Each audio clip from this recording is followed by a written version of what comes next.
नमस्कार दोस्तों, मेरे YouTube चैनल पे आप सबका बहुत बहुत स्वागत है। तो महाशिवरात्रि जो कि साल 2024 में 8 मार्च को पड़ी फागुन मास की शिवरात्रि की आप सभी को बहुत बहुत शुभकामनाएं। शिवरात्रि की पूजा के लिए किन किन सामग्री की आपको आवश्यकता होने वाली है, ये इस वीडियो में आप सबको बताने वाली। वीडियो थोड़ा भी पसंद आए वीडियो को लाइक शेयर करें, चैनल पे पहली बार आए तो चैनल को सब्सक्राइब करें।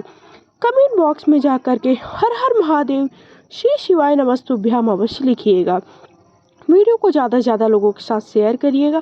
तो महाशिवरात्रि जो कि विशेष पर्व के रूप में मनाया जाता है, भगवान भोलेनाथ और शिव और शक्ति के विवाह के इस दिन विवाह संपन्न हुआ था। तो उसके लिए आपको कौन कौन सी सामग्री आवश्यक है। सबसे पहले आपको शिवलिंग इस तरह से, अगर आपके घर पर है भगवान भोलेनाथ का कोई भी बड़ा छोटा कैसा भी शिवलिंग है वो रख लीजिए। अगर नहीं है तो आप पार्थिव शिवलिंग घर पर ही बना सकते हैं मिट्टी से।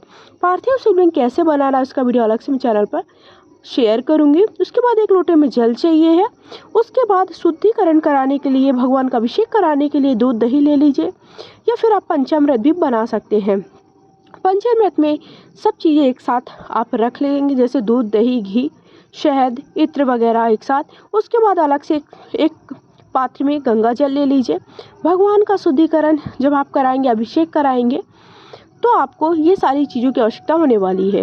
एक आप लोटा ले लीजिए, आपके पास तांबे का हो पीतल का है तो वो आपको कलश की स्थापना के लिए आवश्यक होगा।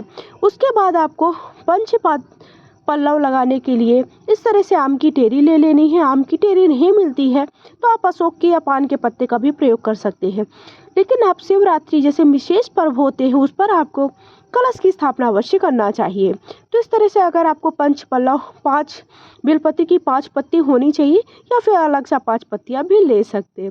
उसके बाद बेलपत्र ले लीजिए 3 पत्ती वाली, समी पत्र ले लीजिए जो महादेव को समर्पित करना है, फूल ले लीजिए, सफ़ेद फूल ले लीजिए जो कि महादेव को समर्पित करेंगे, लाल पुष्प जो कि माता शक्ति को आपको समर्पित करने। उसके साथ साथ धतूरे का फूल, आँख का फूल, उसके साथ साथ आपको भांग का फूल या फल मिल जाता है या भांग मिल जाती है वो भी समर्पित करने के लिए ले लीजिए।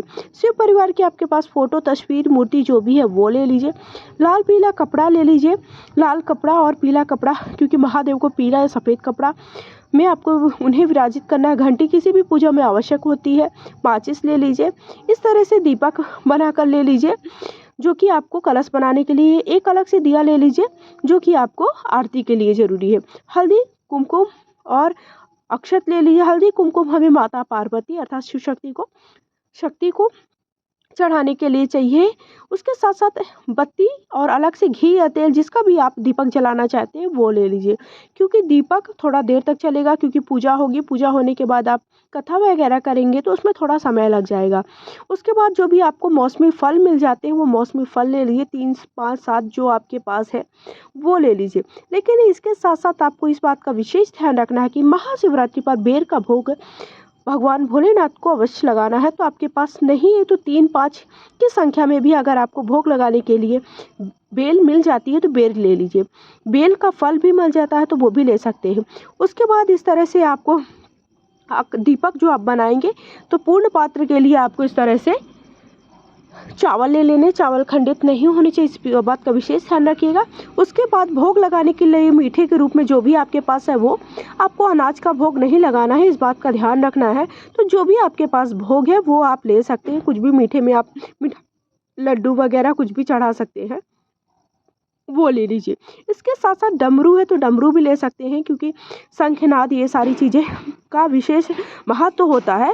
शिव चालीसा का पाठ करने के लिए, शिव स्रोत का पाठ करने के लिए अगर आपके पास कोई पुस्तक है तो वो ले लीजिए, और आप इस दिन शिव चालीसा का पाठ भी कर सकते हैं। इसके बाद आपको इस तरह से सुहाग की 5 से 7 सामग्री ले लेनी है, क्योंकि जो अगर आप सुहागन है तो माता पार्वती को या आपको 5 से 7 की संख्या में सुहाग की सामग्री अवश्य समर्पित करनी चाहिए। अगर आप सुहागन हैं और आप पूजा कर रही हैं, व्रत रख रही हैं, तो सुहाग की सामग्री आप अखंड सौभाग्य की प्राप्ति के लिए अवश्य चढ़ाइए। यथासंभव जो भी हो आप दक्षिणा रख लीजिए, और आप हल्दी और सुपारी की गांठ, 1 का सिक्का, थोड़ा सा अक्षत और पुष्प आपको कलश बनाने के लिए चाहिए। और सूत ले लीजिए, और जनेऊ है तो जनेऊ ले लीजिए, जनेऊ नहीं है तो आप सूत से भी जनेऊ बना सकते हैं। इस तरह से आपको पीला और लाल चंदन मिल जाए तो वो ले लीजिए। अगर आपके पास देखिए गणेश जी फ़ोटो में है तो आपको अलग से गणेश जी रखना है, तो आप सुपारी में कलावा लपेट कर गणेश जी बना सकते हैं। नहीं तो आप अगर फ़ोटो में है तो अलग से गणेश जी आपको रखने की ज़रूरत नहीं है। इत्र ले लीजिए या शहद ले लीजिए, जो कि आपको पंचामृत बनाने के लिए भी आवश्यक होगा, उसके साथ साथ भगवान का अभिषेक कराने के लिए भी आवश्यक होगा। उसके बाद तेल ले लीजिए, तेल भी आप चढ़ा सकते हैं, सरसों का तेल भी चढ़ाना चाहिए, उससे ग्रह दोष होते हैं जो वो समाप्त होते हैं।